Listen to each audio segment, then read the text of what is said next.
Hello, and welcome to The Alt Left.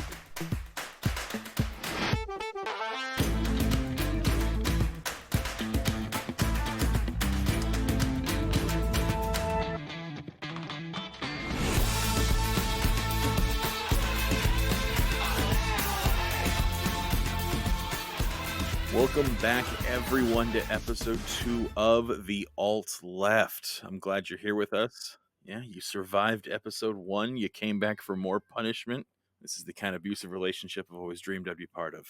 So, thank you for joining us here. We're going to discuss all kinds of things today, like the Democratic Party, party switching, terrible politics, and people pulling wool over your eyes. Because remember, as Voltaire said, those who can make you believe absurdities can make you commit atrocities. Yes, and if you remember the last episode, we kind of went hard on the right, and being an equal opportunity hate group, we are now going after the left. I would actually make a correction there. We're not going after the left. We're going after the Democratic Party. We're still going after the right. And That and I is, wouldn't yeah, that's necessarily true. call Yeah, ourselves a hate group. yeah. We're more like a Oh, hate powwow. A hate tryst. the point is we hate everybody equally. Is the point I'm trying to get at with that? A hate de toi.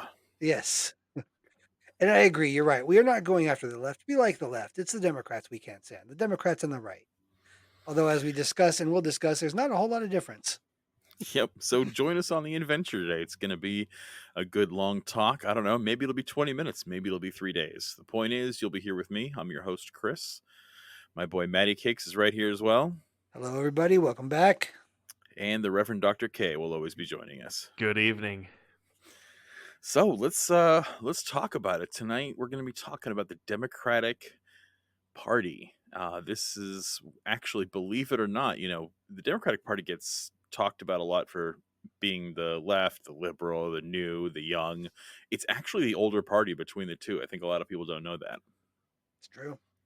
Well, and originally weren't they the rights? Weren't they much more right?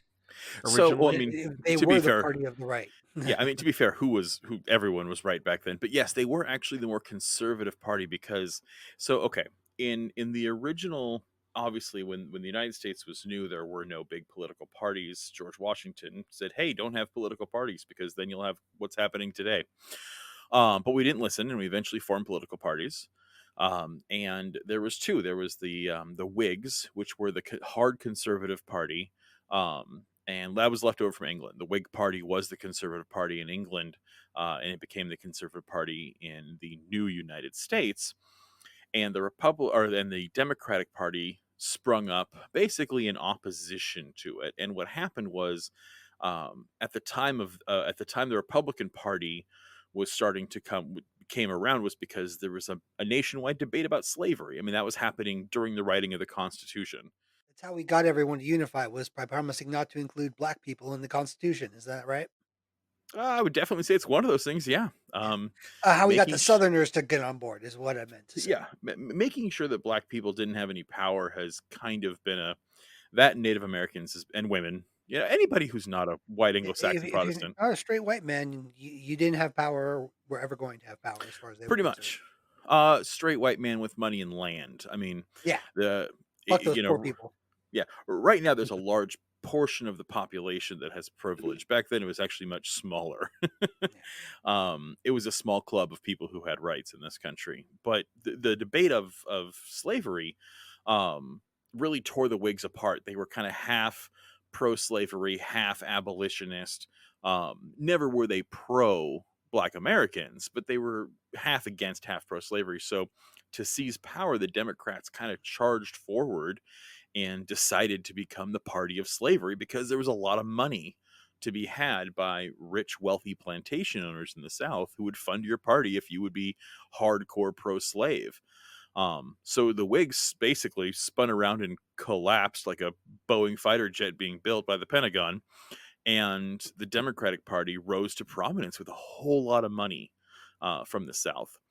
And this is kind of where we see the beginning of a trend in American politics that has basically come to fruition now, where this identity politic of existing only to be the opposite of someone else. Mhm. the Democrats and Republicans have their own platforms, but those platforms have evolved only to be in opposition. If the Republicans come out tomorrow and were to take a hardcore pro-life stance or a pro-choice stance, it wouldn't be long until there would have to be a flip and the Democrats would have to start taking a pro-life stance, because these parties exist to counter each other. That's how you get your funding, and that's how you get Yep. your identity votes. Um, and so that went on for a little while, whereas you had the Democrats were the party of the Southerners, pro-slave, and the Republicans were in the North and had to take kind of the anti-slave. And then you Now, have, question. yeah, Correct me if I'm wrong. And again, I'm pretty sure I'm right about this, but double check me. This, I believe, is also the origins of where modern day conservatives get the Democrats started the KKK, which isn't true. They were definitely yes, pro-slave, but they didn't start the KKK. I think the guy that they did was a Democrat. so okay, so the exact man who built the Ku Klux Klan, that's not a thing. The first Klan Grand Wizard, um, was a Democrat. He was big in the Democratic Party. His name was Nathan Forrest. He actually is the one who That's right. committed the '84 Fort Pillow massacre, which is it's kind of like, until The Watchmen came out, no one knew about Tulsa. Yeah. This is another one that having a history major lets me pretend I'm cool at cocktail parties, by knowing these things. So the Fort Pillow massacre is a terrible thing that happened during the Civil War that most people don't know about, where a Confederate cavalry attacked Fort Pillow. Worst name for a fort ever if you're ever going to try to claim yourself hardcore. Like it's kind of hard to claim victory if you're Fort Pillow. Like, can you even imagine, you know, mother, I have been drafted into the Union and they're sending me to the harsh, deadly lands of Fort Pillow. Was worse. Used to be Fort Marshmallow. Yeah. So, so uh, despite their nomenclature handicap, Fort Pillow resisted the Confederacy for a short time before finally having to surrender. And Fort Pillow at the time, when they surrendered, was mostly African American soldiers, and they completely surrendered. They were told to lay down their arms. They laid down their arms unarmed, and then were all slaughtered like That sheep. sounds pretty on par. Yeah, that's the guy who was the first Grand Wizard of the Ku Klux Klan, and he absolutely made sure the Democrats rose to power. We'll go into that, but before we go into that part, what's important to know is that the actual Civil War itself made Republicans really wealthy. These were the people of business, right? This is the North. So this is New York. This is Pennsylvania. This is Massachusetts. These are Connecticut. These are industrialized areas that have been around for quite a while. These aren't newer states, and their population is dense. This is New York City. This is Boston. This is Philadelphia. This isn't some plantation out in Georgia where there's, 100 slaves, 3 white family members, a handful of cowboys, and 54 sheep, and that's the entire population for 100 miles. These are densely packed regions. So there's a lot of people, a lot of industry, and a lot of money. And, well, war is really good for profit, and especially in the North because they manufactured rifles. They manufactured all kinds of stuff. The South had textiles, but all they could do was make cool cotton uniforms and then sell their textile cotton to Europe Well, and try to recoup the textiles, money. tobacco. I mean, they grew everything. But they grew things. They didn't manufacture much. Correct. And that was part of their problem. Besides having a low population and, being rednecks, they didn't make anything. And it's very costly to equip an army if you're not making your rifles in house. So these Republicans got really rich. And then the war ends. And what do you do when you're in the North and you have a whole bunch of war money and there's an entire subcontinent with real cheap land? You go and you buy it up, right? A lot of these Northerners moved down south, bought up land, bought up businesses, bought up farms. And they were actually called carpetbaggers. That was like a dirty word. I'm sure you guys have heard Mhm. that term Yep. before.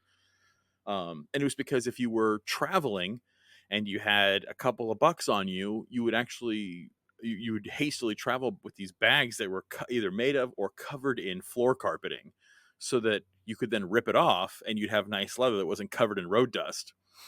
And so they were called that, and they literally, and so the South is already beaten, the South is already downtrodden. So these Northerners came in and bought everything like total opportunists. And so you can almost kind of understand a bit, not all of it, but some of the resentment going on. And so the Democratic Party, with this resentment, identify they already were unofficially, but they technically started actually referring to themselves in print as the white man's party after the Reminds Civil me War. of Germany after World War One. You mean Germany after World War II? Because it was kind of both. Well, because Um, after World War One, we won, and then we continued to just cripple Germany both economically, sociologically, and that's kind of why Hitler was able to rise to power because his big shtick was making Germany great again, well, and that's absolutely it's how a he was able to factor. rise to I'm power. not saying it's the only thing that happened, but that's a big factor. It was the big factor. I mean, no, you're 100% right. That is the largest factor that brought the Third Reich up. But that's not what happened to the South. It was actually kind of the opposite. The North pumped money into the South. Like these carpetbaggers did screw them around. But Germany was hit by a crippling war debt. The entire war was blamed on them, and Yeah. they had to pay back billions of Deutschmarks, and they were already burned to hell, and they had no one around. And so these people were burning their money instead of food. The South actually was set up for success. Reconstruction happened immediately. It was the Democratic Party that shot themselves in the foot, and they fought Reconstruction all the time, everywhere, because Reconstruction meant black people get to have businesses, and they get to go to school, and they get to vote, and that scares the shit out of former slave owners. And so, right after the Civil War, the federal government set these conditions that would bring the Southern states back, because you can't just conquer them and then never let them back in, because I mean, you can, but it really goes against the Constitution. If Mm. you can't bring people back in and say you don't get representation in government. That was the point of the Revolutionary War, and Lincoln did not want to have a whole other war happen immediately after. He literally just ended the Civil War. Well, and it makes sense. You're fighting a war for ideals. And yeah, slavery was a part of it, but it was also keeping the Union a union.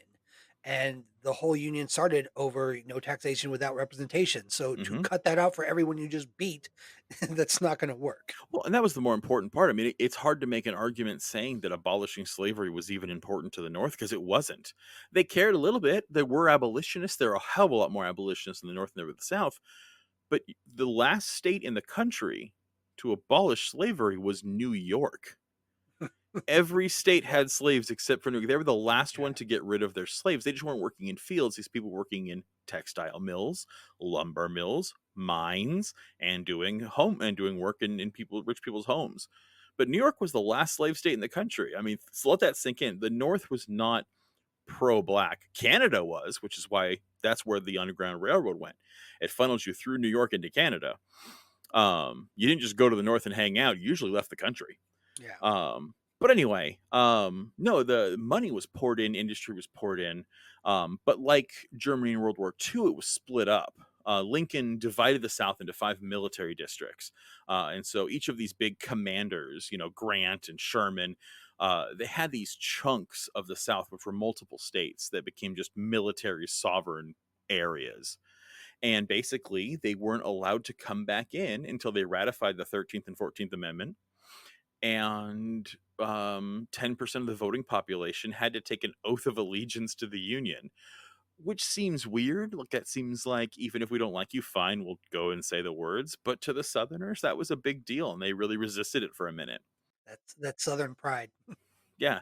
But yeah, so they had to take, yeah, exactly. They had to take their oath. They had to ratify the 13th and 14th Amendment, which, giving equal protection under the law and freeing slaves, and except if you're in jail.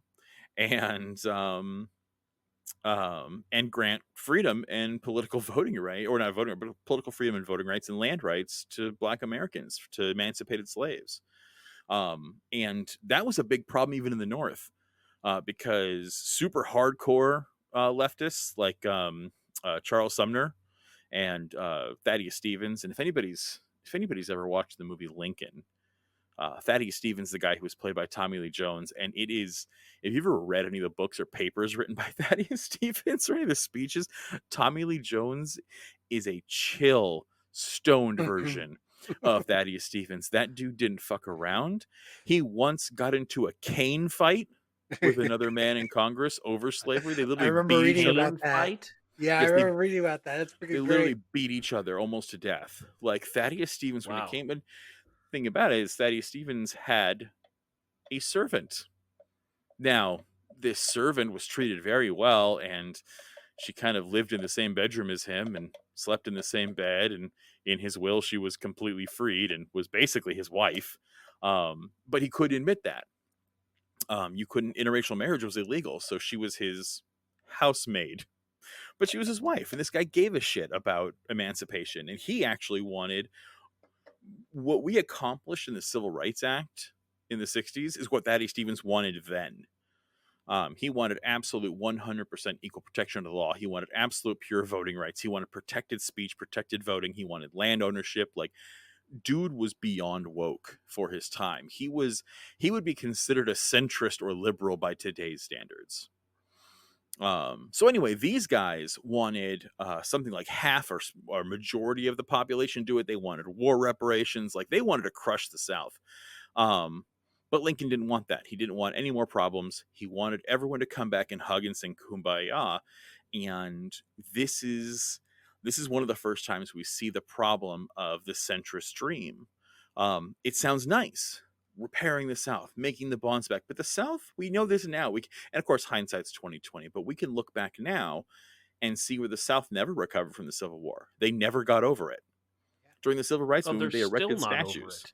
Yeah, there's statues of Confederate generals. They wave Confederate flags. There's still lynchings. The South never got over it. They should have been torched.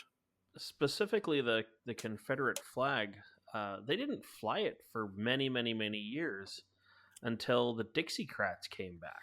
Yeah, it Yeah, wasn't not till until the the Civil Rights 1950s and Movement. 60s. Yeah. Yeah, Yeah. Jumbo Johnson, his era is where you really start seeing the Confederate flag pop up, and it lasts And big it and wasn't heavy even through Nixon. the state. It wasn't even supposed to be their flag. It was some battle standard. It was a It was part a of a battle battle flag. standard. Yeah, it was a Wasn't battle it? flag. It It wasn't wasn't even a full even. flag. Wasn't it part of a battle standard? No, it's part of several southern state flags like Louisiana and Mississippi. Okay. Okay. But that You're is right. a You're battle right. flag. Yeah, it's part of the Um, state flags, but you're right. It was a battle flag. You're correct. but the thing is let's speak without opinion. The Stars and Bars, which is the General Lee, right, which is the Confederate flag that we think of, Hmm. it's a good looking flag. It's bold. It's got bold colors. It's got bold lines. It is simple, and it makes a damn statement. And that's why they picked it. They could have taken the actual Confederate flag, but if you ever look at the real Confederate flag, it's lame. It's Yeah. boring. It doesn't have like Um, animals and shit on it or yeah, something like that. it sucks. I mean, Google it. It's a lame flag. But the Stars and Bars is, again, it's simple. It's kind of like the American flag. Yeah. Same thing. You got a corner that's blue and white stars, and you got red and white stripes, and that's it. The Union Jack. It's very similar to the Union Jack, honestly, of Great Yeah. Britain. It's That's a actually what it reminds bold, me of most. yeah, it's a bold flag. So it makes sense they picked that symbol. But yeah, that came out as opposition. That was basically the Blue Lives Matter thin blue line flag of their day. Yeah. Um, so anyway, but that was the problem, is everybody wanted everything to be okay again. They wanted brunch back. And when you do that, it doesn't work. And I think we're going to see a parable of that happening now. Joe Biden's won the election. Joe Biden's going to go in, and he's going to honestly do his best. I really do think he is going to try his hardest to be a centrist, to make compromise, and to work with the GOP. And he's going to run into the same problem Obama did. Yep. They're going to tell him to kick rocks everything he does. Yeah, and they're going to oppose him at every turn, on every bill, on everything he does. And the only way he's going to be able to get anything done is by making executive orders. And executive orders can only go so far, and they Yeah. can only do so much. And when Mitt Romney gets into the office in 4 years, he's going to overturn them. Yep. And Well, and just that's why just like the Biden's orders. going to do that to a lot of stuff that Trump has done. Well, but that's just it. Like that's why executive orders, they're only as good as the president that's sitting in there. It's going to be this back and forth. If that's the way you legislate, it's going to be ineffectual. It'll hold weight for maybe 2 of the 4 years you're in office, and if you lose a seat afterwards, that's it. It's going to be Yeah. reversed for the next guy coming in. It's temporary. Yeah. But the thing is, the Democrats don't do that as much as the Republicans do. Like, for instance, Yeah. Donald Trump moved the embassy in Israel from Tel Aviv to Jerusalem. Now, at first glance, that might not seem like a big deal because that's especially what Israel wants to happen, but that is a huge problem. Yeah. Jerusalem is not only the holy city for not just Israel, but also Islam. Mhm. Um, but that's been a contested region between Palestine and Israel. Like, and this isn't just concerning Palestine. This concerns Egypt. This concerns Syria. This concerns Iran. This concerns the Arab world, who doesn't like Israel for a lot of crappy reasons and a couple of valid ones. It's mostly anti-Semitism. I mean, let's be Yeah. real. Yeah. The reason the Arab world hates Israel is 90% anti-Semitism, but the other 10% is Israel's also done some war crimes and some crimes against humanity against Palestine. Yeah. And that's a legitimate gripe. And so because of that, Trump moving the embassy recognizes Jerusalem as a solely Israeli city, and that's hugely damaging to our relations with when we're dealing with countries like Iran. And I don't think you're going to see Joe Biden reverse that. And that's the difference, is you will see Yeah. the GOP do that. They'll try to overturn Obamacare. They'll try to scorch the earth, and you won't see the centrists that he wants to make nice. And so what you're Yeah. going to have is not a backpedal. It's going to be a pause, and then Yeah. when the next Republican. It's basically just not strong enough will. Well, Yeah. exactly. A little bit. It's kind of like what I was saying before. Ultimately, what you have is a center right corporate Dem versus right wingers. And the only ones that win in that scenario are right wingers because you have weak willed. They're Go ahead. willing to go the distance. They're willing Exactly. to They will put in the fight work. and claw. And yeah, it doesn't matter how bad the person is that's in office, they will back that person up 24/7, 365 as long as they get what they want. Trump wasn't what the Republicans wanted. They accepted him because he was a means to an end, and they got a It's lot of what they want. He's still not what they want. Yeah, Like the real Republicans. I don't mean all of the voting population. I mean the people in Congress, the people in government. He's who they want because he's easily manipulated. Will do anything simply for ego, and he will go at it. I mean, or with complete abandon. Well, and you have one party who is willing to go to total war, and you have hmm another party who just wants everyone to be civil. And that doesn't that's not good. That doesn't you can compromise with someone who's not trying to kill you. But there is no middle ground when one side is foaming at the mouth. And so again, that's the problem with the centrist Democratic Party we have today, and it's the same one they had back then. They didn't want to punish the South, and I'm not advocating to punish the South, but they needed to destroy the South. They needed to tear down all structures, everyone who was a part of it, like deported. I mean, like they really. I mean, I'm not talking about the average soldier, yeah, but officers but in the the leadership, military yeah, absolutely, deported. The president, the vice president, the cabinet hung. Like, and I'm not trying to, or hanged, because people get iffy about that and I don't understand it. I hate that hanged is the past tense for hang for humans, but it's hung for everything else, and it makes no sense to me. But yeah, saying yeah, but someone was hung is a very different connotation. Anyway, um I think but it's actually simply because of the connotation. Moving on. yeah, but look at what you have with most revolutions. Whether you're talking about Cuba, Venezuela, I mean, hell, look at the Russians. They take kill the czar, take the wife, take the kids, hold them in a house for a while, and they eventually just gun them down because you can't have heirs, because then the monarchy comes back.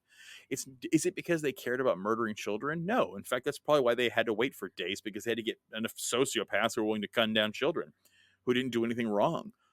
But if you don't, one day they'll return and you have a claim to the throne. That's a problem. So it's like there's a certain time where you have to get dirty, or else it's going to be worse. And because the North wouldn't get dirty, and because the North wanted to be friends with the South after the war, we have a lot of the problems we have today. The culture was not destroyed, the culture was just grounded. So what you have is, after this, digressing, is the Democratic Party is already the party of the South, but now you've got a bunch of very jaded Southerners who feel their culture, their nation was stolen from them. So they're determined to recapture the South. They actually called it redemption whenever they would take back a county, a city, or a state. And so they would redeem all these states. And they did it by absolute fraud and violence. It was ballot stuffing at best. There were several instances where they literally just completely swapped out boxes of ballots. Those were rare. It was mostly murder, lynching, torture, terrorism. It's actually a stat here I got: between 1868 and 1871, several terrorist organizations. One of them, the big one, the Ku Klux Klan, murdered people who were black and white who were trying to register or who were trying to exercise their right to receive an education and to vote. So even white people who were willing to vote Republicans, or if they were Northerners or Northern sympathizers, they would be murdered before Election Day. And that, Nathan Forrest, the one we have from that Fort Pillow massacre we talked about, he murdered a crazy amount of black and white leaders. He even got placed into positions of power after the main elections were done, once the South was brought back into the Union. And then once they were, every time they would take over counties and states, they completely ended Reconstruction policies, which not only took away money that was coming in from the North, but took away um, the right of emancipated slaves to own land, to own businesses, to vote. They would completely rip those away, and they would burn down black schools. They would just completely destroy every inch of advancement that's been done. And by the early 1870s, almost all the southern states were Democrat. So everything the North should have done, they did the opposite. Yeah, they appeased to combat it. I mean, honestly, after the 70s, by the time it hit like 1880, the North was tired of Reconstruction. Yeah. They were just done. In fact, 1877 is when all the federal troops were pulled and they declared Reconstruction's over because they were literally tired of it. A war had just been fought and it was a terrible war. And now they've got to occupy this fucking place full of terrorists. I mean, there's the Ku Klux Klan, but there's also a group called the Red Shirts. And what they would do is actually kind of like Trump's poll watchers. They would show up at polls, and when black people showed up, they'd hold their shotguns and tell them exactly where the place they should go polling, which was back the way you came, buddy.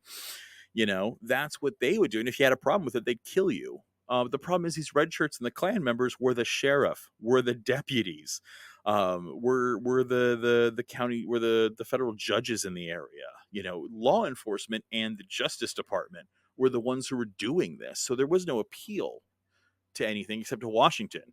And Washington was tired. The Republicans figured by freeing the slaves and with the Emancipation Proclamation, they kind of did their duty and there wasn't much left to do.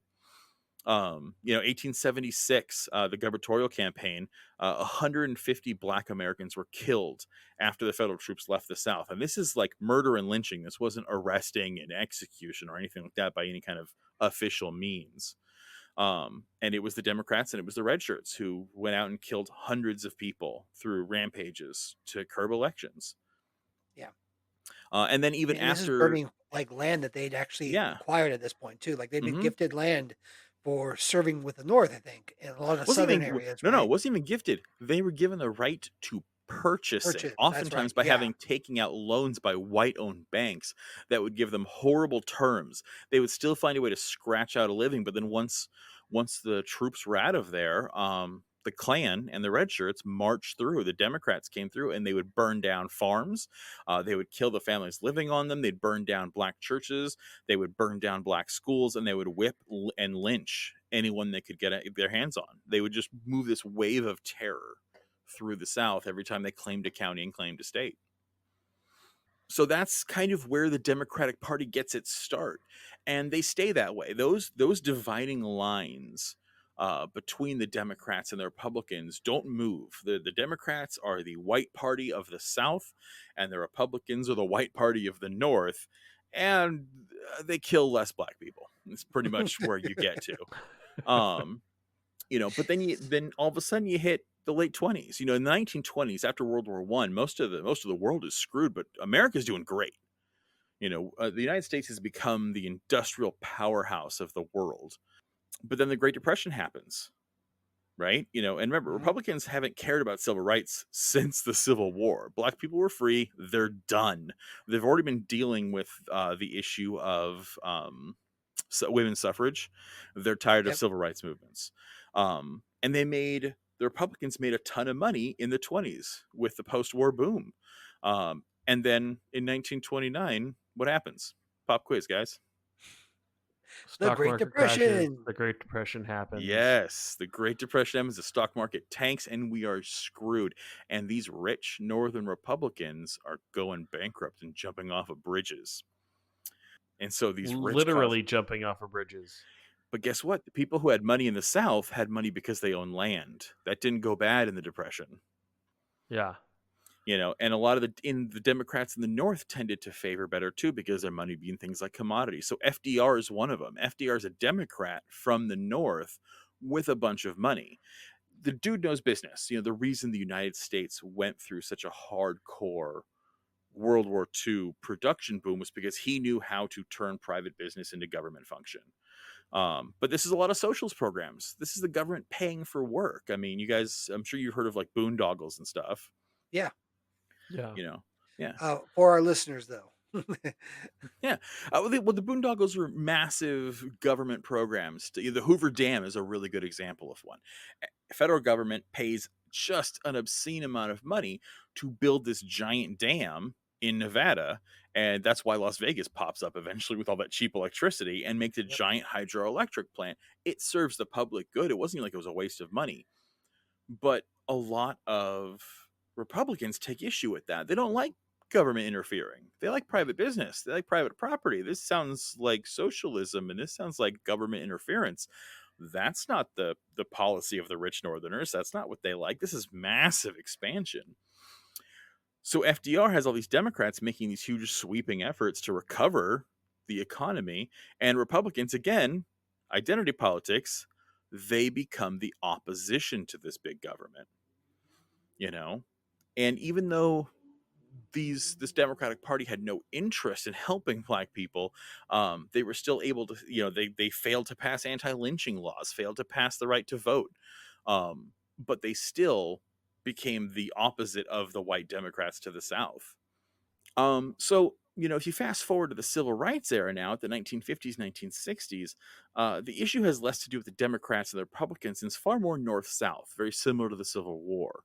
And you got, Kennedy was actually a super progressive. God, we could talk about that guy for hours. He was an amazing president, not given enough credit. But he gets killed. And Lyndon Johnson happens to be the president of the office when the civil rights movement hits its breaking point. It's getting, this is the era of Martin Luther King, the era of Malcolm X. I mean, Lyndon Johnson's in office when Martin Luther King's assassinated. Mhm. The Vietnam War is going poorly. Cities are on fire. Like, this is not great. And so he eventually signs the Civil Rights Act. He puts through what should happen. But now the GOP Republican Party is just seeing government overreach again. The GOP is against this civil rights movement. They're against the liberation of black people in America. And so they become opposed to that again. And that's where for the first time, you actually really see the Democratic Party picking a crap ton of African American voters. And this now becomes a big issue. And of course, the Southern Democrats the Southerners are already opposed to things like abortion rights and that kind of thing. And that makes it even worse. And so that's where it changes. That's where the DNC starts using race as this tool, to be used when they need the vote of black Americans, but then to be disregarded later. I mean, look at Bill Clinton with his 3 strikes law. The Reagan era is the true epitome of the modern GOP with their family values, their trickle down Reaganomics, super opposed to socialism. That's where it all ended up branching out. But it was, between Reconstruction and this civil rights movement in the 50s and 60s, where Democrats just happened to be around when there was no choice but to sign the Civil Rights Act.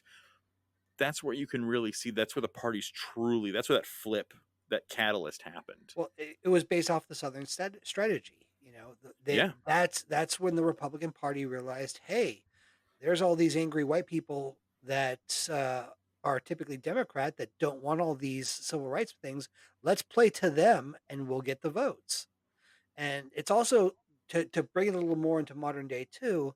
This is why whenever there's a discussion about civil rights movement or things like that, you hear somebody on the right bring up some stupid point like, the Democrats started the KKK, which, as we discussed, they didn't. There's a nugget of truth in that, but the way that the argument is usually framed is idiotic at best. Um, but this idea that Republicans were the party of Lincoln, well, yeah, that's true. But what you need to understand here, and as we've kind of, I think, discussed a little bit, the Republican Party during Lincoln's time was effectively the left party. Okay, so there's very little in common with the Republican Party of Lincoln's time and the modern day Republican Party. Completely different ideologies. All right. Yeah. And so and this even goes to our any listeners we might have either now or down the road that kind of lean right. this this is what you need to understand about your party. Like, you don't get to point to Lincoln and act like you guys are the best thing that ever happened to black people. You're not. Ever since the Southern strategy happened and the flip occurred, the Republicans have been have through policy, action, rhetoric, whatever have you, have been against minorities. Not just black people, but anybody that has a different shade to their skin than white. Republicans do not give a shit about you. Not to say that the Democrats really give a shit about you either, but like, Yeah, I'm and talking in the that's context of this debate. and I think that's a good point to bring up, is that it hasn't been that the Republicans have always been against minorities and the Democrats have been pro. Mhm. It's that the right wing party, because that's the thing. It's, remember, they have flipped back and forth, but the conservative right wing movement has always been about holding back disenfranchised groups, whereas the liberal party has only been about holding them back most of the time. Yeah, And that's the difference, is that it's hard for you to say, well, the Democrats founded the KKK. And it's like, well, that's true. But who are they now? yeah, They don't vote Democrat. And we get brought into these identity politics, this Democrat versus Republican. And at least that's what I was trying to bring in with that long history lesson. Sorry to our yes. listeners for that long-winded history lesson. Or if you liked it, you're welcome.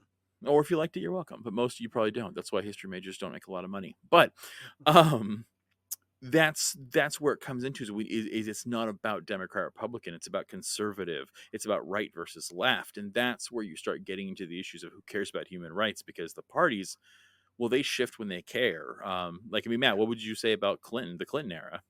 Oh, I mean, so absolutely, and this is where we get more into the modern times. It starts really with Reagan, because when Saint Reagan, got elected, that was the hard on that everybody that was center to the right had, because Reagan got a lot of Democrats to vote for him. Like, there's a lot of modern day boomers, especially boomers are the big group that will call themselves, well, I'm a Reagan Democrat, which basically means they're a Democrat who voted for Reagan. For our And conservative viewers, that is, he's speaking of Saint Reagan, he who walks on water, yeah, is how you might know him. who, for whatever reason to this day, like, I mean, he's got as big a list of atrocities committed as any president in our history, and people still act like he was the shit. Because he outspent the Russians, and because he lowered taxes by the biggest amount, like, I think up to that point. Okay, great. But it happened, and there was a significant portion of Democrats that were kind of looked at the situation. Democrat leaders, I should say, not just like the electorate, but actual political leaders, Clinton being one of them, that were kind of looking at this and they're like, well, there should be a third way here. Let's not go all left and basically adopt, because up to that point, there'd been a strong left and right balance, with the left actually fighting for the things it believed in, which is why we got the civil rights movement. But now they were like, well, maybe the way to do this is no longer by holding true to our values. Maybe the center path, the third way is what they called it, uh, would be the key to electoral success against Reaganism. All right. And what this essentially meant was, and again, this is another term you'll hear, is a lot of people like to say, well, I'm fiscally conservative, but I'm socially liberal. That kind of thinking comes out of uh, this shift. And so they basically formed something called the DLC, the Democratic Leadership Council. It was founded in 1985 by Al Frum and a group of like other politicians and strategies. And basically, it was this coalition that was the goal was to reframe Democrats, to take this middle path. And in doing so, we elected Bill Clinton. Now, a lot of people, in my opinion, I think Bill Clinton is to Democrats what Reagan is to Republicans. I think that's They, Obama. I I actually agree with Matt. The the people loved Clinton a lot. They they touted Clinton as uh, like the black people's president. Well, Everybody I think, loved Bill Clinton. He plays well, the there's a saxophone generational. and he's cool and you know Agree, but I I don't know always forget it. anyone. I don't know anyone you would find who would tell you who is pro Clinton who is not even more pro Obama. And I think there's a generational component to that as well. I mean, we're all True. uh, like, I mean, with Clinton, I'm talking, and Reagan, it's basically about the boomers, right? So for boomers, the Democratic boomers, Clinton is to them what Reagan was to the Democratic Republicans, and even some some Democrat boomers too. Like Clinton was the solution to that, basically the answer, and that's why everyone loved him. And again, it's true. Like we had a great economic boom under Clinton, and then all of that caught up to us during the first term of Bush, and so on. And then we had the Great Recession.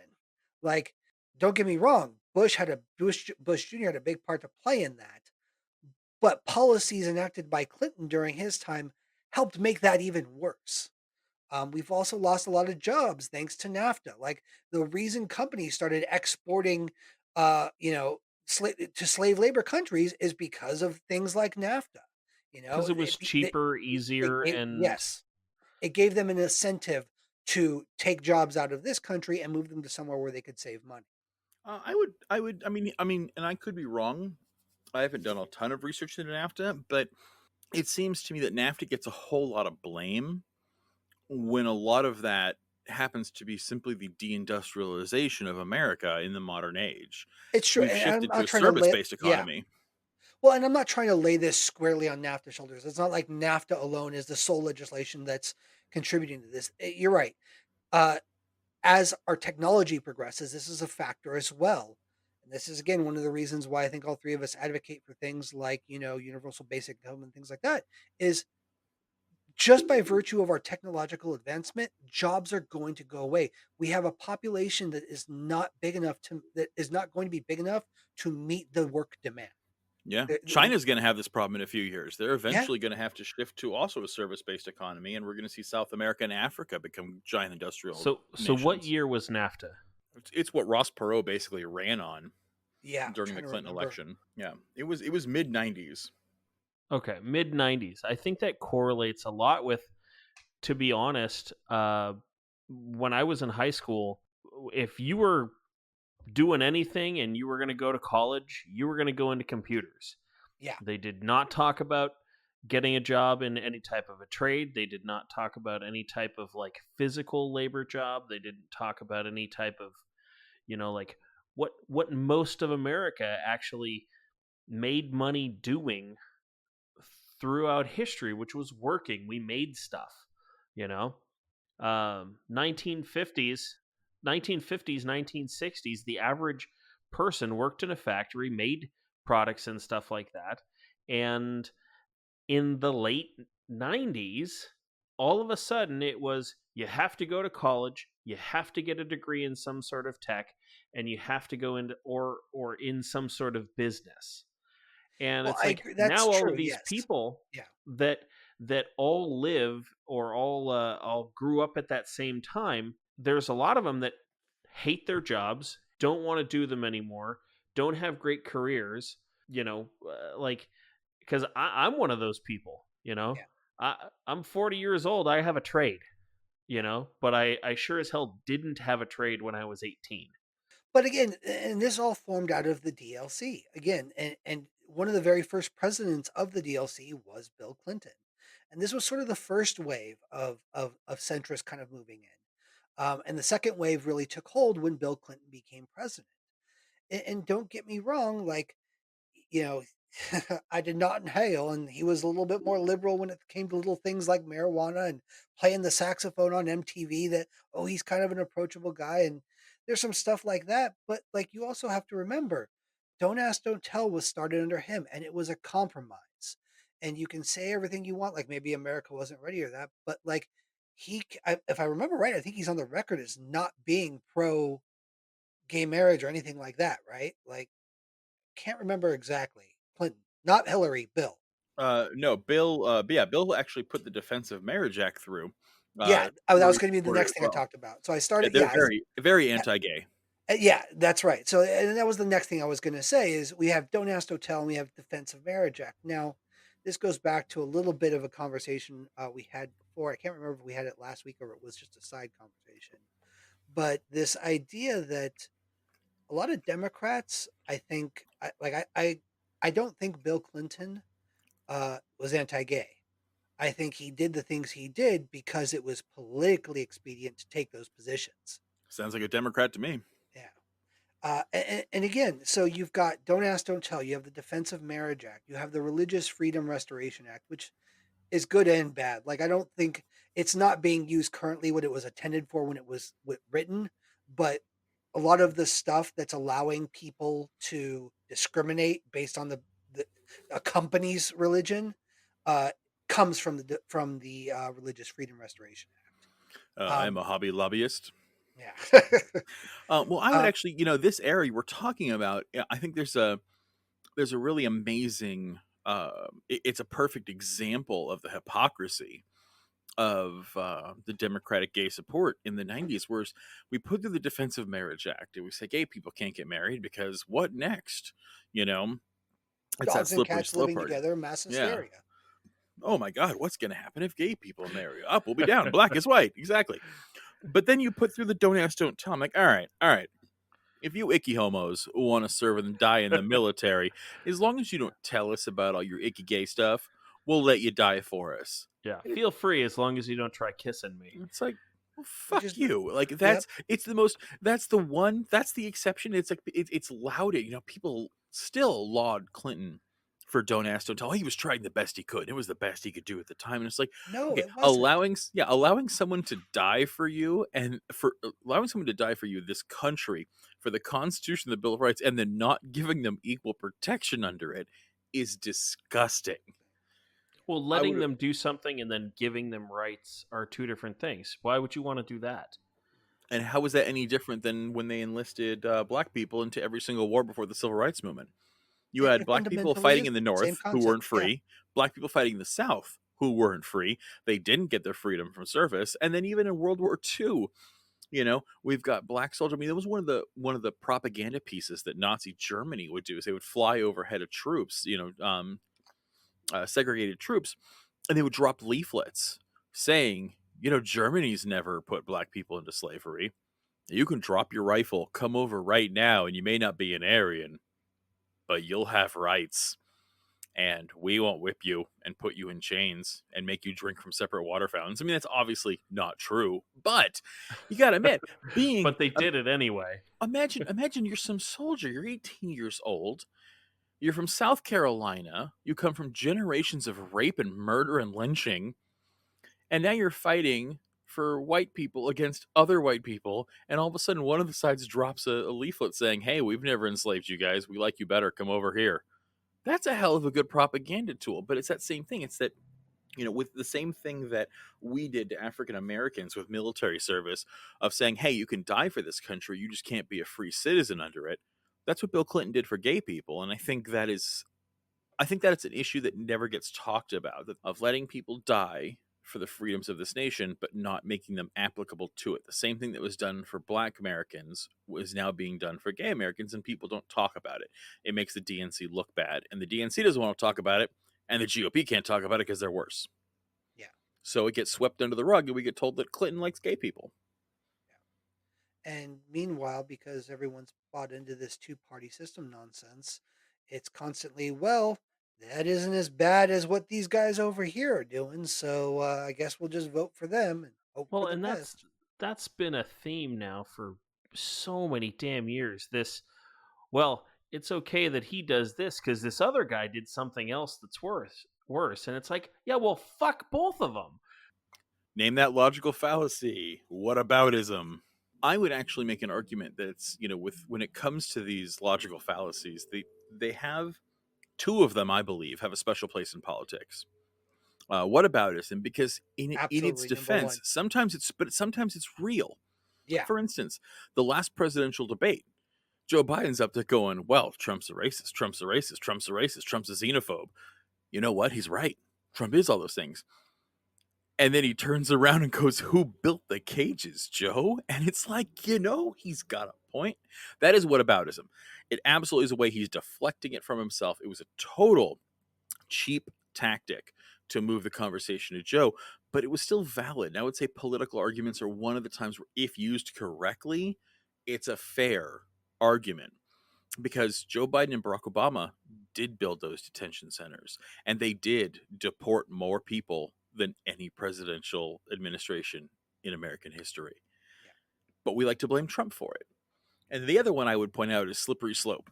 Um, the slippery slope argument is it's kind of, it was one of those mostly recently used against gay marriage. Well, if you let gay people get married, then you're going to allow pedophilia. You're going to allow bestiality. Oh, no, Where no, no. does it end? Here's an even better Yeah, one. If the sanctity we let argument. trans women use the bathroom, they're gonna molest our children. Well, but that's not slippery slope. Uh, Slippery slope is saying it will lead to the next right, the next thing like that. Like, because no one's advocating for the legalization of it, but it would be like, Yes, that's a fair point. I mean, it's if you're still bullshit if to you're say going to that. let You're right. I think a slippery slope argument would be, if you're going to let trans people pick their own bathroom and pick their own gender, well, what's stopping them from forcing a gender on their child and turning their boys gay like the frogs? That kind of thing, I Yeah. think, would be an example. But I think, again, when it comes to politics, it can be used accurately, because the law is about precedent. Yeah. And there are times where the slippery slope argument is a valid one, and especially when it comes to civil rights. It's not a valid one when you're granting civil rights, because there has never been an example of a runaway snowball effect of too many rights getting out there. But there's plenty of examples, not only in world, but in American history, of rights being infringed upon and it setting precedent. and and that's kind of the start of this, and that hasn't really left. That, as far as the Democratic Party goes, that mentality has permeated throughout the party, and it's a big reason. It's a big contributor to why Obama failed. This notion of being, I'm going to come in and I'm going to govern from the center, and everyone's just going to get along.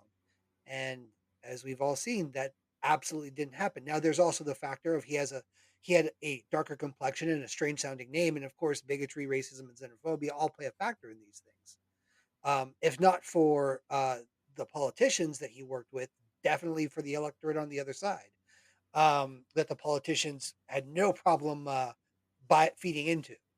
But again, that brings me to Obama. There were some ideas he had, but again, look as an example of looking in the center. Universal health care, we didn't get it. What we did get is an idea that he took from a Republican. There's a reason they call it Yeah, Romney care. That it's was a because it Republican was. idea, and it's this notion that, well, if I take from their ideas, we're going to be able to get it through and get it done. Um, which was clearly a misjudgment on his part, but it also points to what I'm saying. It's this idea of trying to constantly compromise and constantly compromise. And during his administration, like, don't get me wrong, I think we need universal health care. I'm glad the Affordable Care Act got through. It was a step, but it didn't go anywhere near far enough. But he's also guilty of war crimes. And on the one hand, he started Obamacare, which was a good step, and it's not far enough, but that's positive. He brought us back from a recession. That's a positive. But again, the bailouts went to the big banks. This idea that they were too big to fail. And again, car companies all paid, like all the auto industry paid back their loans, which was great. But we pretty much saved a bunch of banks that got us into the problem in the first place. That's a Republican idea. That was what the Republicans wanted to do. Yeah, and on top of that, I mean, and that kind of goes to show that's supposed to be a Republican idea, but it turns out that is a Democrat idea. Yeah. And with the bank bailouts, there could have been a caveat. These bailouts go to making mortgages current.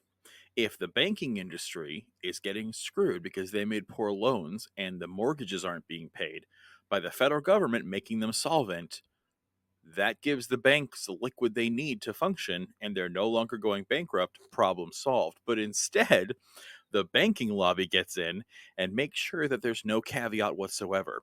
They're given blank checks, and then what happens? They're made solvent. The banks have money, but they don't make the mortgages solvent, and they then evict the shit out of people, and the banks themselves and their investor friends go in and buy up the properties. So the bank has now profited by getting a government bailout and then profited a second time by evicting the family and selling the property, all because they made a shitty loan. We double rewarded them for tanking the economy, and that is a fucking problem. Well, and meanwhile, all the executives are taking balloon payments as they resign that came from that money, and all of the executives are buying fucking boats and planes and all kinds of stupid shit with federal money that was supposed to keep the bank running so that we didn't have a collapse, and it didn't go to the who it was supposed to. And the point in describing all this is to illustrate a simple fact. Democrats like Obama, like Clinton, like Biden, they will always kowtow to corporate interests above the working class. Republicans have been doing that for years and years and years. That is nothing new. The Democrats, it's really nothing new with the Democrats. The problem is people just don't want to see it. The people voting for Democrats don't want to see it. And it's a problem. There is a reason why Trump won because of 3 northern states that flipped. It's because they were full of white working class white people that were completely screwed over and left in the dust by Democrats. And he capitalized on this. Now, were the things he was saying true? No, it's all a bunch of rhetoric and bullshit. But just like 18-year-old kids fighting in World War II, when you're being treated like absolute shit, if some snake oil salesman comes along and tells you, hey, it's better on this side, what are you going to do? You're going to go for it. And then when you invest that much time into drinking the snake oil or buying the snake oil, you got 2 options. Either be like, well, this is snake oil, I'm done, or you double down on it. And that's what a lot of Trumpers are doing. And just to kind of go back to what we were talking about last episode, that is one of the reasons why Trump isn't going away, because none of those problems have been fixed under Trump. He's telling them he's fixing them. They're believing him because everybody but him lies according to him, Yeah. but he hasn't fixed them. And when Biden comes in, he's going to do exactly what the last 2 Democratic presidents have done. He'll probably swing left on some social issues.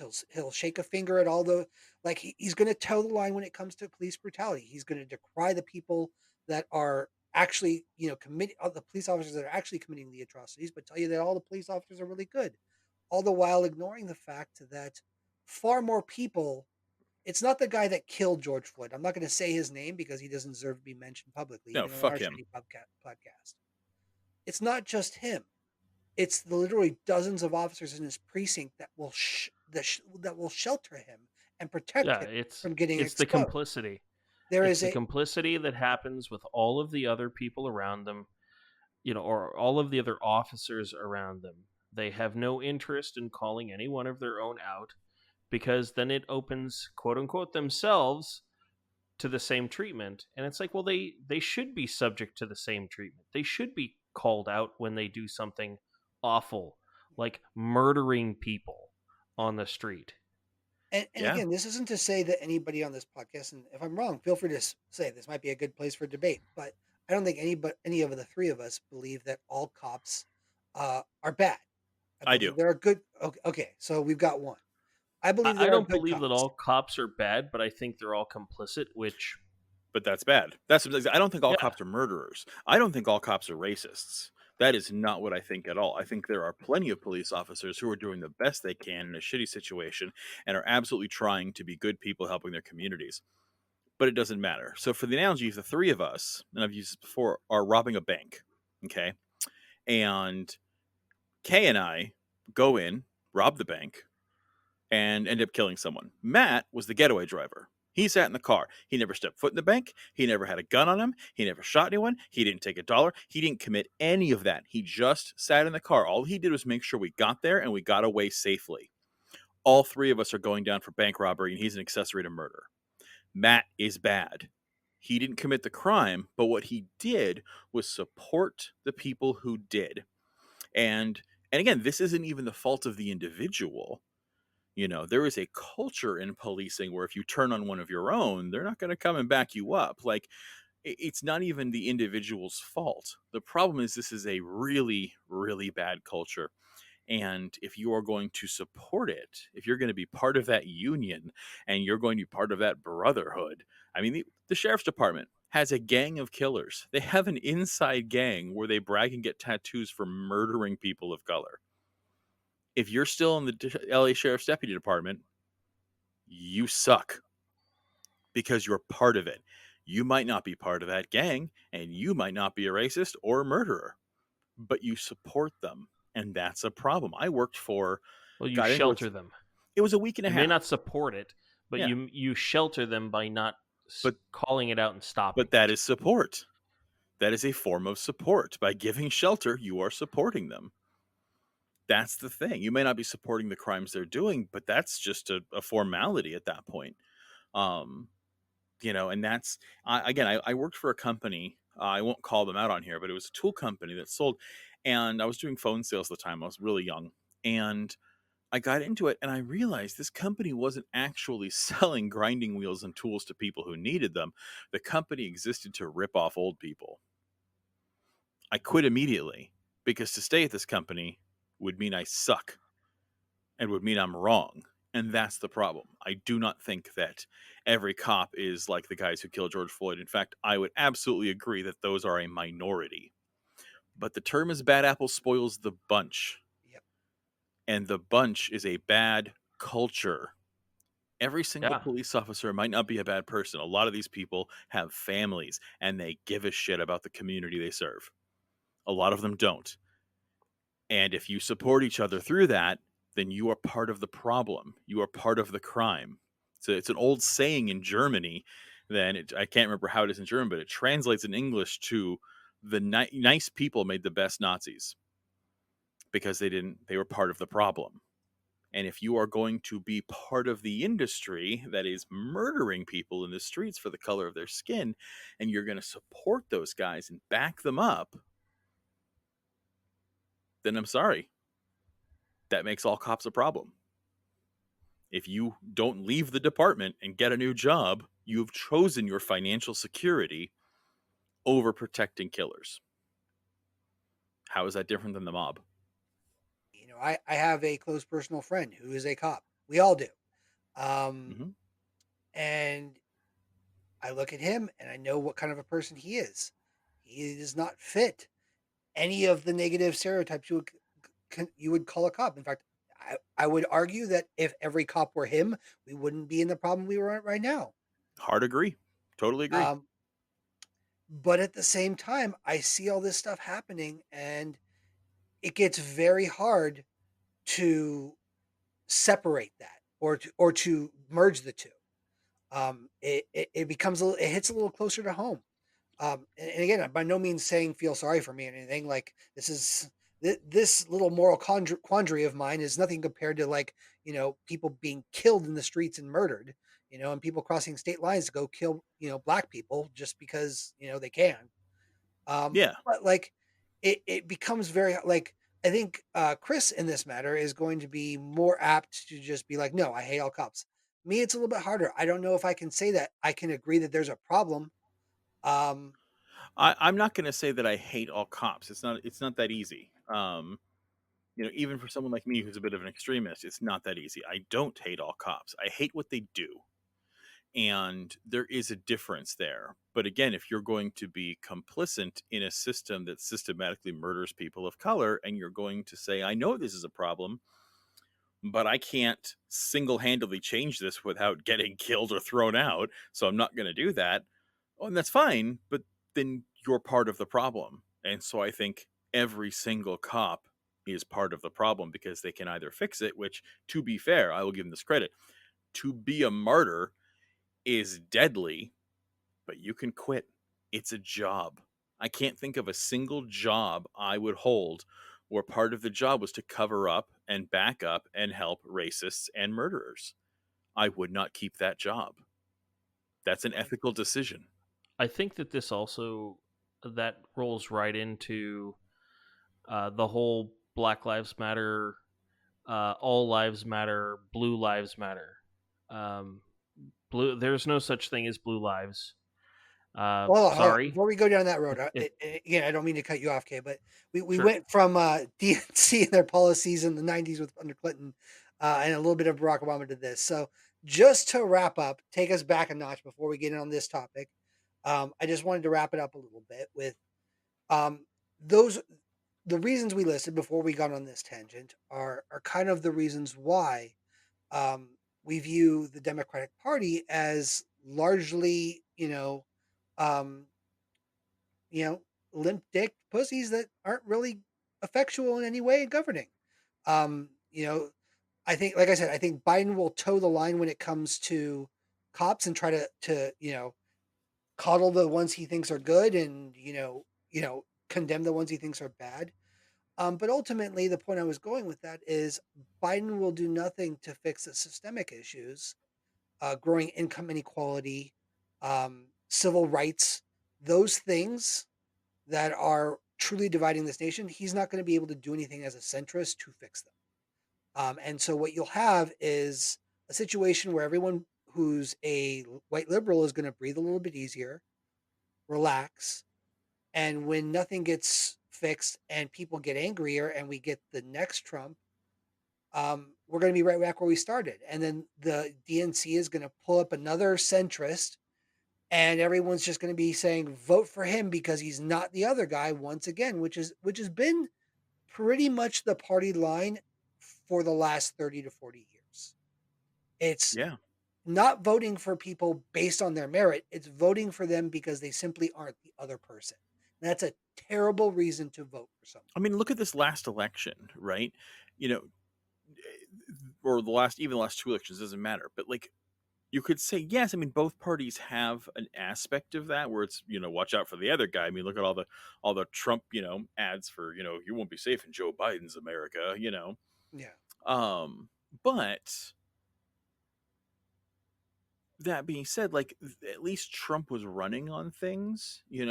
Trump is running on, I'm gonna build a wall, I'm gonna drain the swamp, I'm gonna do this, I'm gonna repeal Obamacare. Like, as monstrous as they were, the guy at least had a battle plan, even if it was written in crayon.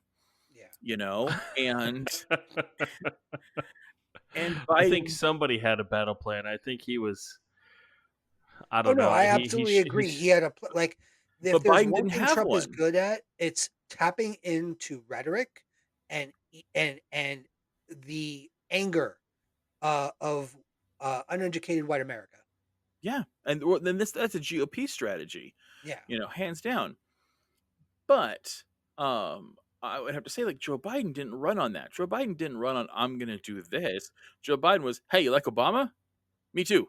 Yeah. You should elect me because we like Obama. Hey, you know how I've said a lot of things about, like, urban jungles when it came to black people, and that's a problem. I'm gonna go ahead and make sure I bring a person of color as my VP. Oh, I've got credible rape allegations. I'm gonna just I'll make a woman VP. Everything was a defensive move, and don't forget, guys, I'm not Donald Trump. Yeah. And if the only thing you've got going for you is you're not that guy, that's not a reason to vote for you. I need a reason other than I am not this person. That's a terrible reason to vote. It was kind of like Hillary Clinton. We were constantly bullied, being told that, like, you have to vote for Hillary because it's time for a woman. I agree. I would love to see a woman president. I don't want to see Hillary Clinton because she's corrupt and awful. Yeah. And doesn't care about anything. She's another one who had to evolve on gay rights. I don't actually think Hillary Clinton was ever anti-gay. I think she was always fine with gay people. Doesn't matter. Hillary Clinton didn't care about hurting gay people and didn't shift her position until it was political suicide to do so. I don't trust that. If civil rights means so little to you that you're going to shift with the breeze, you don't get my vote anymore. End of story. And that's exactly what Joe Biden is. He's just another spineless Democrat that will do nothing. I mean, nothing will fundamentally change is his Yep. other campaign slogan. And I will never let anybody forget about that line. I'm sorry. I'm not going to do it. I will be every time he does something shitty or right wing, I'm I'm just going to remind everybody that I talk to, nothing is fundamentally changing. Yeah, but that's where we get that, Democrats, Yep. the liberals just want brunch back Yep. because they want civility back. They want people to not be mean on Twitter, but they don't actually care that police are killing black people in the street. And we have a massive problem where, yes, defunding the police isn't saying abolish the police, which even then you could make a decent argument for. Yeah. But defunding the police is, we've got cops in full military gear for peaceful protests, and doctors, nurses, and EMTs are wearing garbage bags Yep. during a Well, and pandemic. yeah, they're wearing garbage bags. They're wearing masks for days at a time that were designed to be literally used once with one patient. Yeah, that's a You know, problem, we've got man. we've got assault personnel carriers, rolling down the street with, SWAT team people hanging off of them to go, do a no knock warrant on somebody uh, that didn't even commit a crime. Yeah, we have federal agents abducting people off the streets in Portland. Yeah, in unmarked vehicles, unmarked uh, agents, taking them to undisclosed locations. Those are atrocities. Yeah. And not even federal agents. Half of them were cops. They were park rangers. I mean, they literally grabbed anybody who was a sworn peace officer they could find. It wasn't even like it was federal officers. It wasn't all local officers. It was anyone they could find. Well, and they weren't taking volunteers. It was, oh, you work for the federal government and you're sworn in. Come on, we're going to Portland. Oh no, they were volunteers. They got all the Trumpsters who were part of those groups. Those guys absolutely volunteered. Just like the Standing Rock guys. Yeah. I was unaware that it was actual Yeah. volunteers. I thought they just said, everybody, we're going to do this. The thing is, You know, if And you're going here's to take a poll of law enforcement, yeah. professional law enforcement, eh, again, these are human beings. They have different opinions. They absolutely change. You're going to find a real big majority on the side that is pro clamping down on protest. And part of and that's where I think defund the police. And again, it's I guess a branding problem if you could say it. But if you look at what the people are asking to be done, cops shouldn't be handling domestic disputes. Yeah, we're oh asking cops God, to no. not be Cops shouldn't be babysitters. showing up whenever there's a person that's got mental issues out on the street. We need social workers for this stuff. And that's what the defund the police movement is. It's take this burden off these cops who aren't trained to handle this crap and let them do what they're actually supposed to be doing, which is protecting us from real crimes. Rapists, murderers, killer like thieves, things like that. Like that's what policing should be about. And also serving and investing in your community. Okay?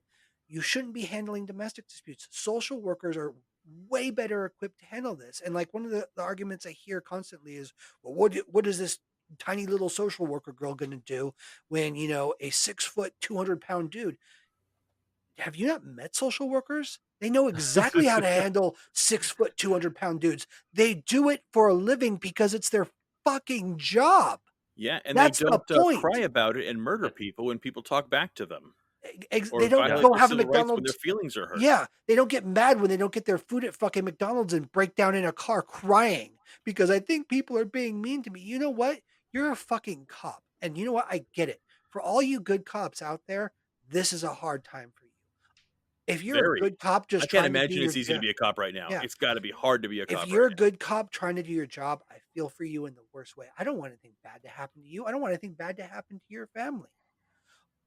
But if you're so weak-willed and mentally unstable that not getting your food on time or being called a name is going to cause you to break down into tears and sobs, I'm sorry, you're not qualified to be doing the job you should be doing, and you need to Or quit. even worse, I'm okay with a cop breaking down and crying if his food isn't on time because you know what? Maybe he's under a lot of stress. And you know what? If he wants a stress cry, I'm fine with that.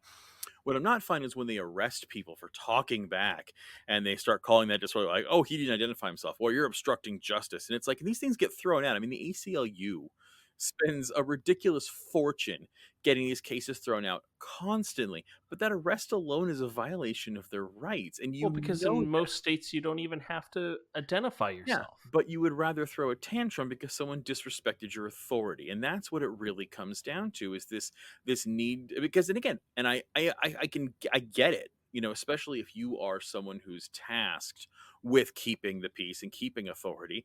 I can see where the prospect of someone not recognizing that authority is a big fucking problem, because again, money rests on the ability that people think it's worth something.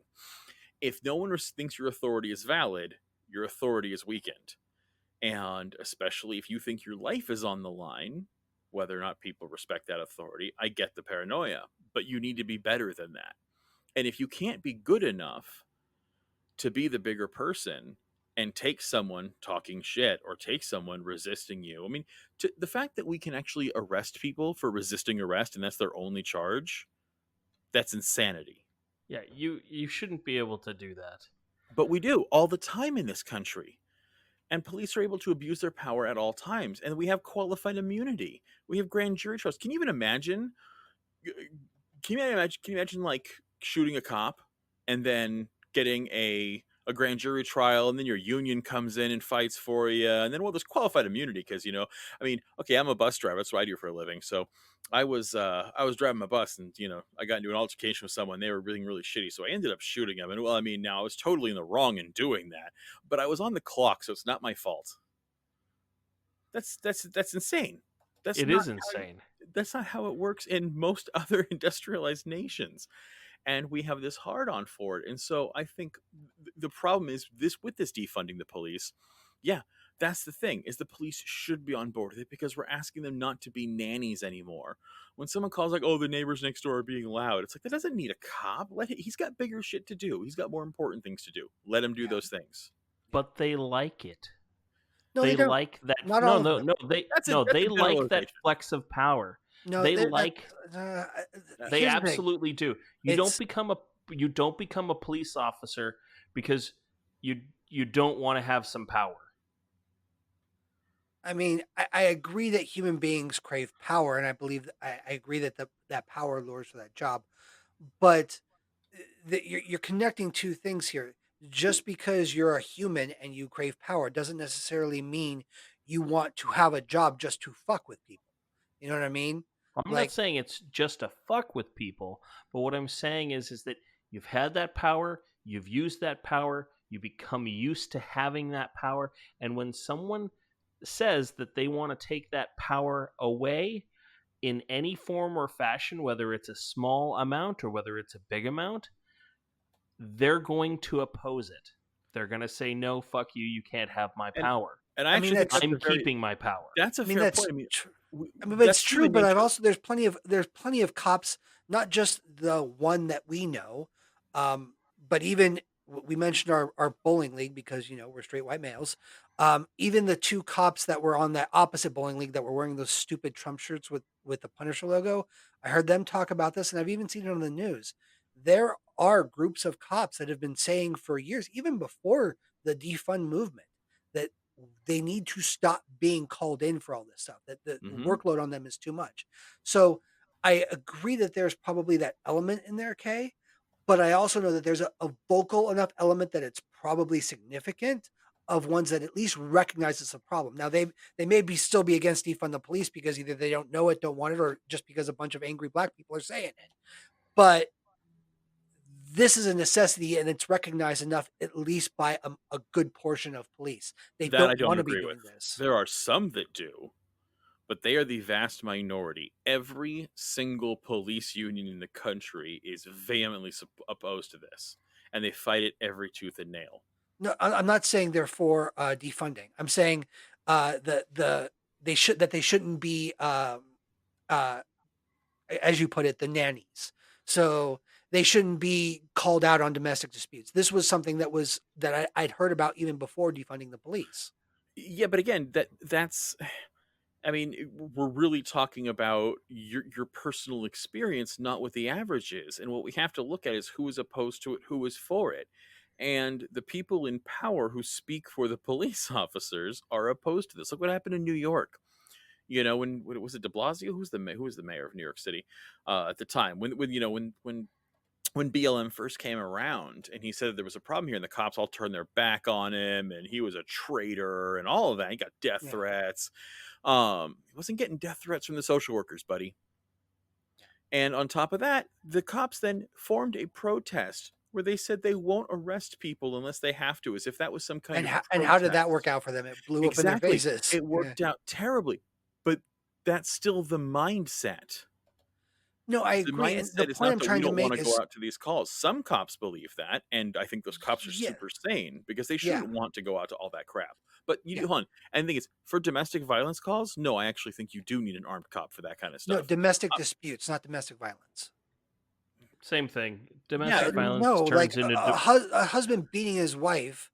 Okay, but uh-huh. domestic disputes can be as simple as like an average couple having a verbal argument, and the neighbor hears it and calls it in. They can Like, be, but you don't know the details of that till you show up. and most domestic disputes turn into domestic violence. Yeah, I don't know about the based, numbers what is on that? that, but No, What? no, there's Yeah, a I don't know about risk. that. Like, no, but no, no. What okay, I'm saying, hold on. What I'm saying is that if it's bad enough where somebody is arguing, yelling, and screaming and carrying on, I think a social worker and a cop needs to respond. I would agree to that, yeah. That's a good idea.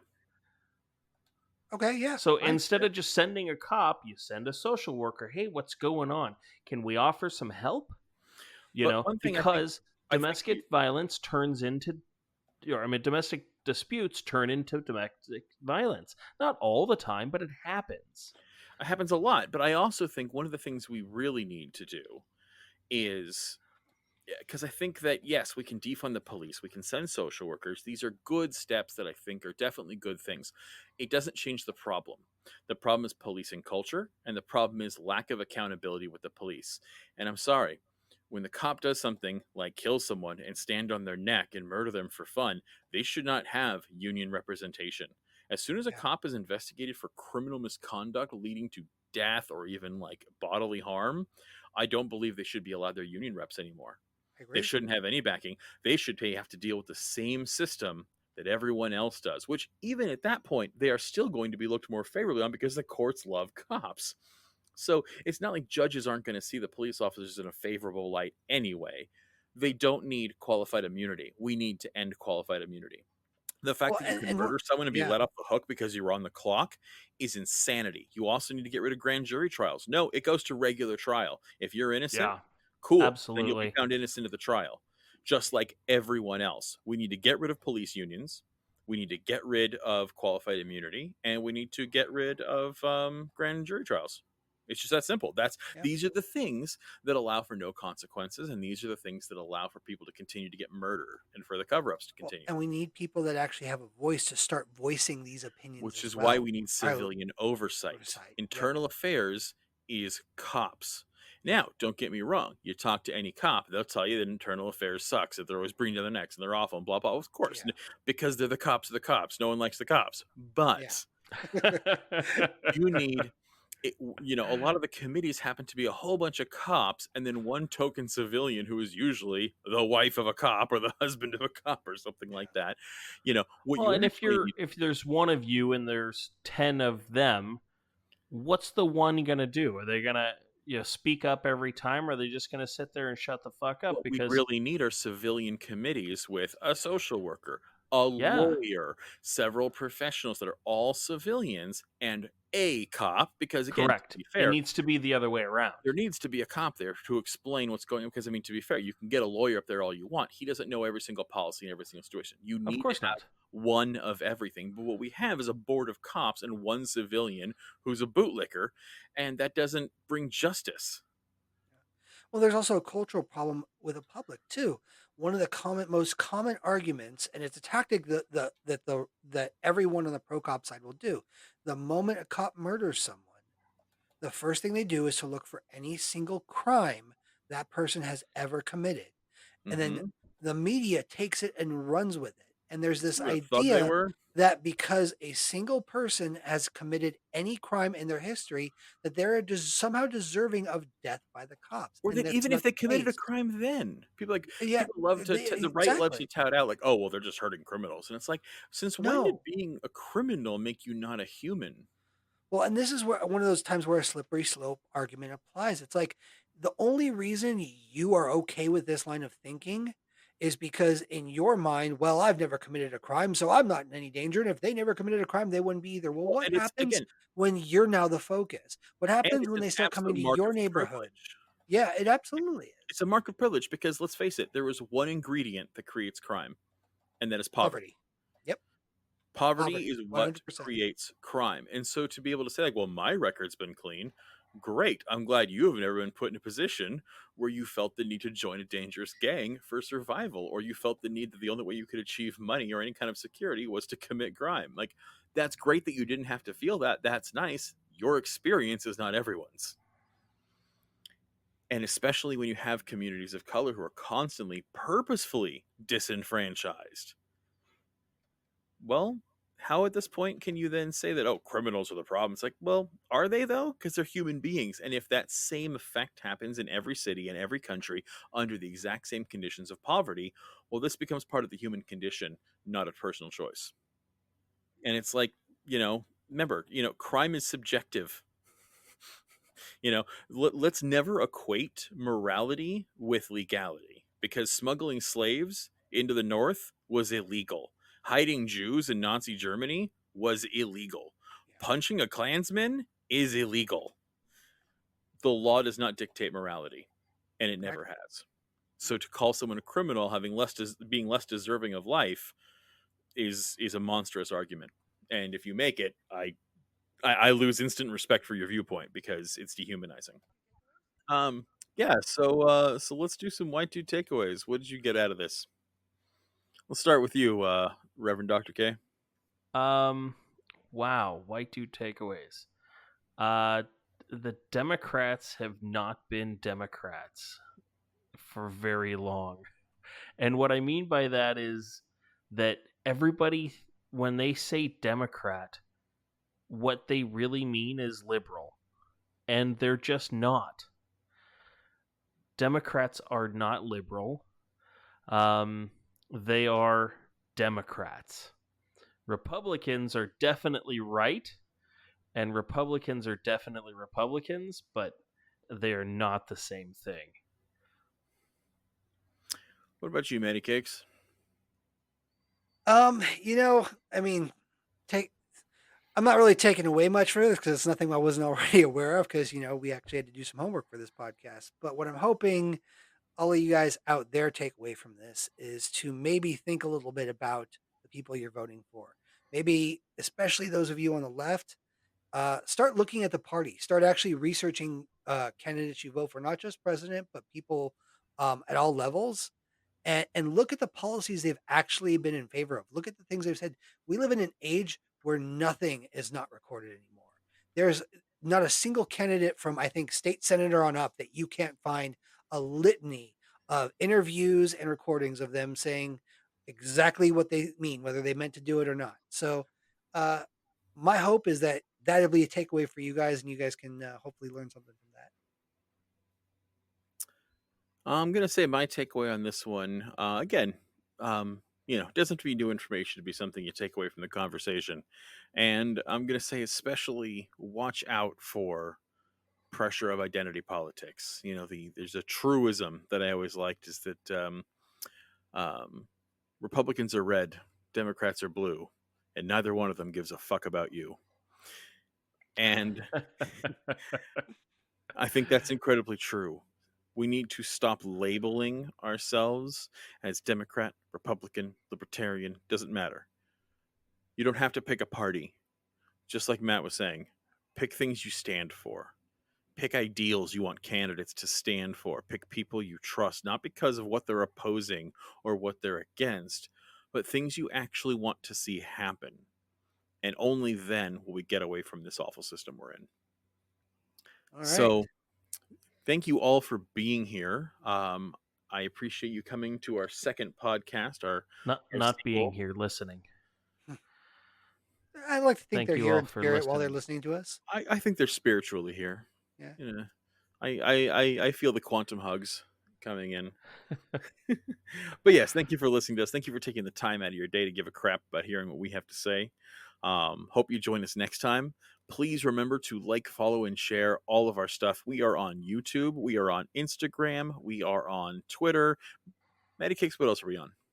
Okay, we are this podcast is now on pretty much every major podcast hosting you can find. iTunes, Spotify, um not Apple Music, Google Podcasts.